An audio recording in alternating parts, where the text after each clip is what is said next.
The topic is the significance of African American history, and of course we have with us the person from Vanderbilt University, Dr. LBaldwin. Of course, Dr. Baldwin, let me welcome you back to the final segment of the show for today. Yeah. But Dr. Baldwin, as we indicated earlier, what we'd like for you to do is to sort of give us some statements in reference to what young people can do in order and how that fits into African American history today. Yes, I'd like to preface my remarks by saying that part of the problem we're facing today is that we have not done a great job of passing our history on to our young people.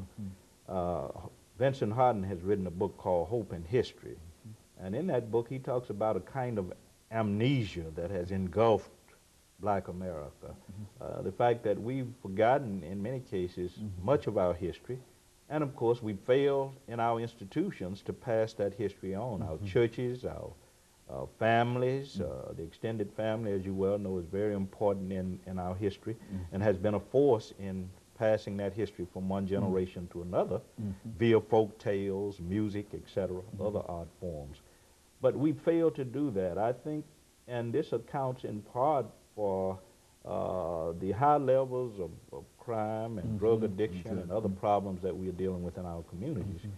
Because if people don't know their history, if they don't study their history, they actually have no basis for self-esteem and self-growth and advancement and empowerment.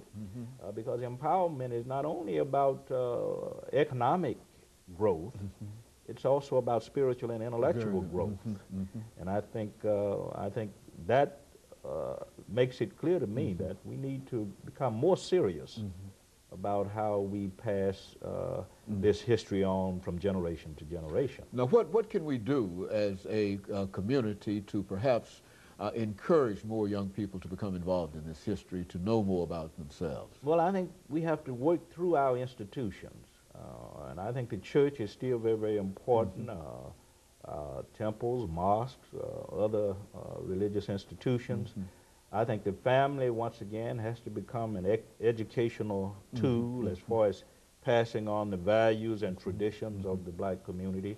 So I think we have to work through our institutions. The schools are very, very important as well, because we can't depend on outsiders to teach us that history, to keep us informed about what's going on in the Black community. So I think we have to work through our institutions.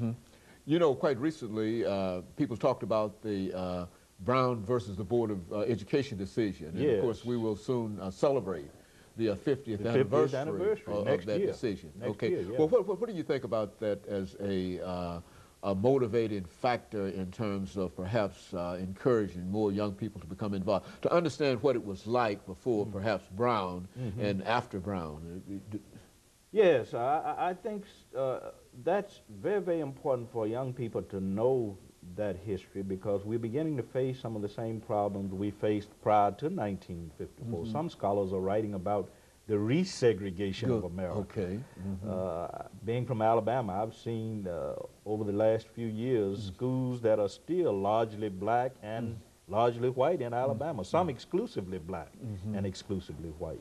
So scholars are writing about the resegregation of America, and if we don't know that history and study that history, Brown v. Board of Education 1954 and other events that occurred in the 50s and 60s, then we're prone to have to relive some of that history, the unfortunate part of that history. So I think it's very, very important for students to understand that they have the type of education they have today because of people who stood up in the Brown v. Board of Education case and other events in that period. You know, a lot of this has to do with what we might call Jim Crow and segregation and et cetera. How have we reacted in a real sense to this whole thing as a community to the separation of the races? I mean, what impact has that had upon us? I think, unfortunately, it has had both a negative impact and a positive impact. I like to look at it in terms of the ambivalence of it, because in terms of the negative side, I would say that we've had to deal with the feelings of low self-esteem and because the system has told us in one way or another that we are less than and not equal to.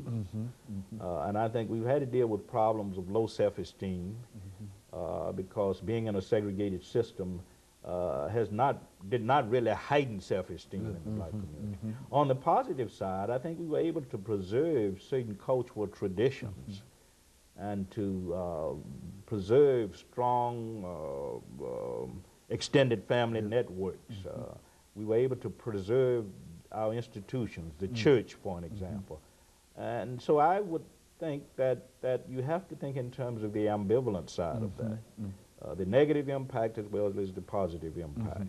You know, and of course I recognize in you as a scholar of Dr. Martin Luther King. What would Dr. King say to, and of course you don't know what Dr. King would say, but I think that in terms of having studied King and having an idea in terms of how he felt about a number of things, what would be his reaction to some of the things that are going on now, our political participation and that kind of activity? How would he react? I think he would be appalled at some of what's going on now. The fact that the gap between the rich and poor is expanding, that we are probably further from the goal of international peace than we were in his lifetime, with the situation in Iraq and the Middle East, Northern Ireland, and other hot spots in our world.